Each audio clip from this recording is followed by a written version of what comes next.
Mihir Meghani, who was also one of the co-founders, who was an emergency medicine physician in, actually, no, we traveled in here wearing up, but Asim Shukla definitely came. He was he's a pediatric urologist now at the Children's Hospital of Pennsylvania. We basically went to Jodhpur because, in essence, a lot of the Pakistani Hindus who emigrated are originally Rajasthani. So they end up coming to Jodhpur because that's where a lot of them were from, and they were from India at a time when India was completely undivided. So they crossed the border. There was no passport. In fact, when my parents went to this particular camp a year before I went, they said we didn't even know there was such a thing as partition because many of them are illiterate, not educated, and are basically agrarian or daily laborers. So we basically wanted to understand what the problems were, in Pakistan, to understand what the current resettlement problems are, because these are not unique to Pakistani Hindus. In fact, we've also been to Nepal, where we saw the Bhutanese Hindus, which has been another mass exodus over the years. So there's several different categories of Hindus who have either been demarginalized or forced to leave. The Bangladeshi Hindus are another very good example. So basically the idea behind the Jodhpur refugee camp was to understand the problems, to be able to go there and provide medical care, which we did. We were there for about 4 to 5 days. We provided a lot of medical care. We were actually able to partner with the local government hospital.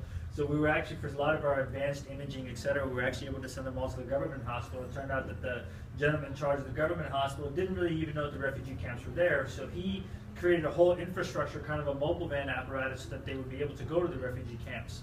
Ironically enough, and this is part of what we've been working with the government of India on, is the Pakistani Hindus, from the government's perspective, if they're a Pakistani Hindu, even if they left when it was undivided India, they're still Pakistanis.